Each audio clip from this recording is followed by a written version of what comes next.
je peux le prouver. Vous avez préféré éviter les problèmes. Bon, je n'en parlais donc plus. Mon fils est né à 21 ans. D'accord. Le dernier de mes enfants. Vous voulez voir vos enfants grandir. Il faudrait que ces enfants grandissent. Merci bien. Et qu'ils grandissent normalement. Nous allons passer la parole à quelqu'un qui n'a pas le souci de voir ses enfants grandir. C'est assez importante dans ces choses-là. Vraiment, c'est pour cela que monsieur me pardonne. Il sait que de cet échange, je l'ai eu avec lui. Disons que M. Mvan n'est pas magistrat. M. Mvan fait dans le journalisme. Donc, il n'était pas là pour juger qui que ce soit. Non, il ne juge pas. Alors, Pierre Blériot, nous allons continuer à parler un tout petit peu. J'ai posé une question tout à l'heure concernant les réelles missions de la DGRE. Et moi, je me suis simplement appuyé, comme à l'école, à la maternelle, sur la définition. On m'a dit que c'est la direction générale des renseignements extérieurs, de la recherche extérieure. Et donc, vu sur cet aspect des choses, il ne faut pas être du côté de Sorbonne pour savoir que priorité s'occupe des choses de l'autre côté. C'est-à-dire pas les choses du Cameroun. Bon, on va peut-être me recadrer tout à l'heure. Hein. Oui, je suis obligé, malheureusement. Bon, maintenant, Martinez Zogo, il travaille aux États-Unis? Non, la recherche extérieure est une mutation de ce qu'on appelait au Cameroun le CNR. Ouais. On a floué les opposants parce qu'après la tripartite de 92, les opposants avaient exigé. Ils avaient exigé que le CNR ne s'occupe plus des Camerounais. On leur a dit d'accord, on va mettre sur pied une autre structure, mais la DGRE s'occupe d'abord des Camerounais. Vous voyez donc qu'il y a une tromperie sur la marchandise. Bien sûr, elle s'occupe d'abord. Là où vous êtes là, vous êtes fiché à la DGRE, il faut le savoir. Ah bon? Oui, bien sûr. Dès que vous atteignez un certain niveau de publicité, c'est comme ça qu'on parle en français. Vous êtes un homme public, vous atteignez dans un certain niveau de publicité, on s'intéresse à vous. C'est pour cela que les téléphones des gens sont sur écoute. Vous verrez quand une personnalité vous appelle, vous et moi nous savons, c'est toujours sur appel WhatsApp et tout. Bon, il y a une personnalité qui aime me dire allons de l'autre côté. Allons de l'autre côté, ça veut dire allons sur WhatsApp. Bon, maintenant, quand on dit que c'est le méchant qui a peur du gendarme, sauf qu'il y a de mauvais gendarmes aussi, qui font peur aux bons. C'est-à-dire que dans les normes parfaites, c'est le méchant qui doit craindre quand il voit un gendarme arriver. Mais nous sommes arrivés dans une situation où vous êtes correct, mais quand vous voyez le gendarme, vous avez peur de lui, parce que le gendarme camerounais fait aussi du mal aux bons. C'est-à-dire tu es bon, il te fait du mal. J'ai entendu, non, un service de tel niveau pour le mobiliser, non. Les gens qui travaillent à la DGRE sont des Camerounais. Les Camerounais ne sont pas des gens sérieux. Ne sont pas des gens qui prennent la vie avec hauteur. Vous pouvez mobiliser les gars là. C'est pas des gens qu'on est allé chercher sur la lune. On n'a pas sélectionné les meilleurs Camerounais du point de vue moral. Non. C'est des... Quand vous lisez le rapport, un imbécile, il est en voyage à Yaoundé, il est de passage. Il est de passage. Il n'est pas... il est de passage.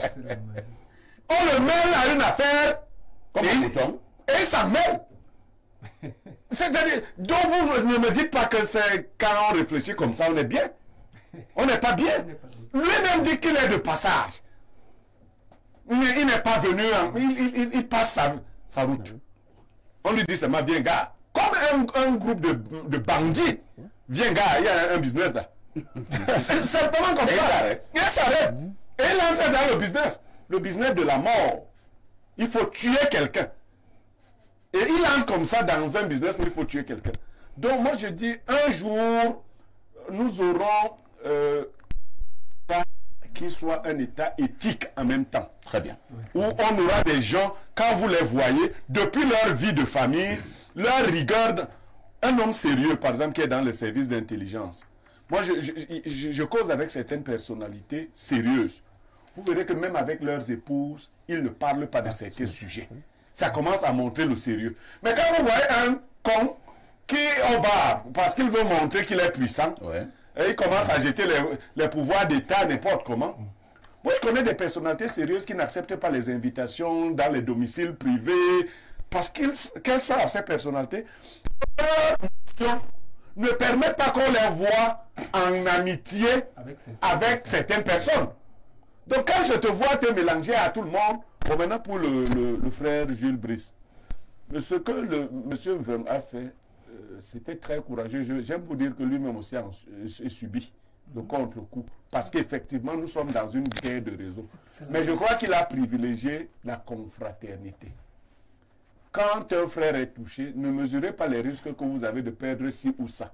Les méchants vont prospérer chaque fois qu'on va leur tenir ce discours que non mais attendez, à la limite même on devrait mettre à nu ces gens-là qui retirent les contrats aux gens parce qu'ils veulent soutenir un ami ou un tel. Moi, je sais pas que les gens disent que je n'ai pas peur de mourir, c'est pas ça mon problème.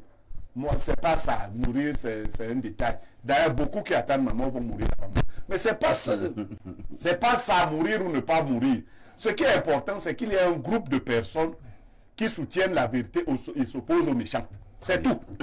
Merci Pierre Blériot. Bernardo Basson, l'affaire Martinez-Zogo, disons-le sans embâche, je viens donc de connaître un bouleversement et surtout une avancée considérable avec cette ordonnance de renvoi du juge militaire. Oui, je ne vais pas refaire le procès. Pas du tout. Les éléments sont là. C'est-à-dire le juge d'instruction a terminé d'instruire l'affaire et il a présenté un certain nombre d'éléments qui nous indiquent suffisamment quelles sont les charges retenues pour le moment contre certaines personnes. On va attendre que le juge de jugement se prononce et rende la décision à l'issue donc de la procédure. Personnellement, je n'ai que deux choses à dire. La première, que la justice fasse son travail et nous livre définitivement les coupables de Martinez-Zogo.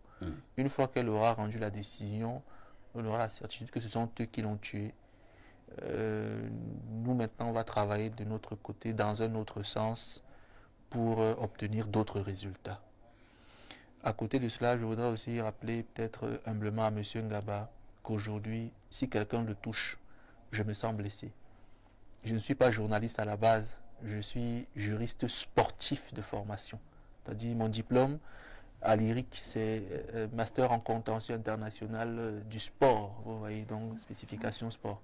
Mais après, à Yaoundé 2, j'ai aussi un master en droit des affaires. Je suis dans les médias aujourd'hui et je me comporte comme un homme de médias malgré mes sorties de piste et parfois on me les pardonne, on comprend ma jeunesse. Mais si aujourd'hui quelqu'un vous attaque, il m'a attaqué. On attaque parfois ici, on m'a attaqué.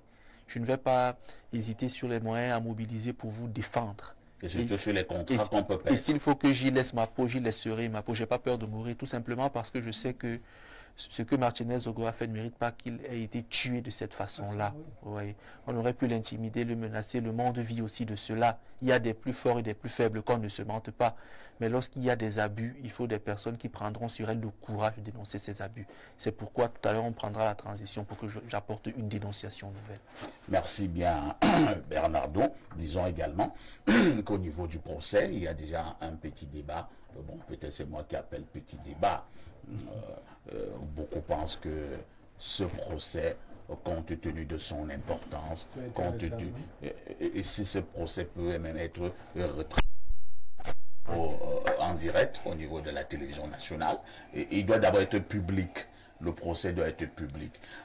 J'ai souvent dit une chose, et à une certaine époque, Pierre Blériot, j'avais félicité le directeur général de la CRTV, le très grand frère Charles Ndongo. C'était lors du procès après l'élection présidentielle de 2018. Il a fait en sorte que ce procès soit public. Je vous assure, ça a été une idée géniale. Lorsque le procès est public, tu es de l'opposition ou bien tu es du parti au pouvoir, toi-même tu écoutes, tu regardes. À un moment donné, toi tu te rends compte qu'on n'a pas d'argument. À un moment donné, toi tu vois vraiment que l'affaire si on n'avait pas les preuves, ainsi de suite, ainsi de suite. Maintenant, quand le procès n'est pas public, on veut seulement vous donner le verdict. Vous commencez à dire, vous voyez alors, une justice aux ordres, une justice de ceci, une justice de cela. Je vous suggère tout humblement que le procès Martinez soit public et retransmis au niveau de la chaîne nationale. Cette affaire va résoudre beaucoup de problèmes. Oui, Pierre Blériot. Je vous fais une mauvaise annonce. Le procès risque de ne pas être public. Vous voyez alors. Pour deux bonnes raisons. La première raison, c'est qu'aujourd'hui, vous voyez, nous parlons de notre DGRE comme ça. Ouais. Nous en parlons comme ça. Vous savez ce que les gens peuvent dire dans un procès? C'est-à-dire que les gens cherchent aujourd'hui l'émission de la DGRE. Quand un gars de la DGRE va vous dire... je te vois venir. Permets que je prenne cet exemple. Permets que je prenne cet exemple. Vous voulez l'embarrasser. C'est vous le juge. Pourquoi vous pouvez entrer dans une mission sans avoir reçu l'ordre d'un tel? Et vous dire, mais monsieur le juge, vous êtes assis ici et ça vous plaît de poser ce genre de questions. Quand on est allé tuer tel, sur la demande de tel, qui m'avait... Moi, je suis un exécutant. On me dit, prends-la, rejoins-moi au carrefour Ouada. Je suis Jack Beau. Parti. Non, je vais vous dire que l'État risque d'être dans la rue. Pierre Blériot, nous sortons dans de ces cas et nous prenons rapidement une touche pause.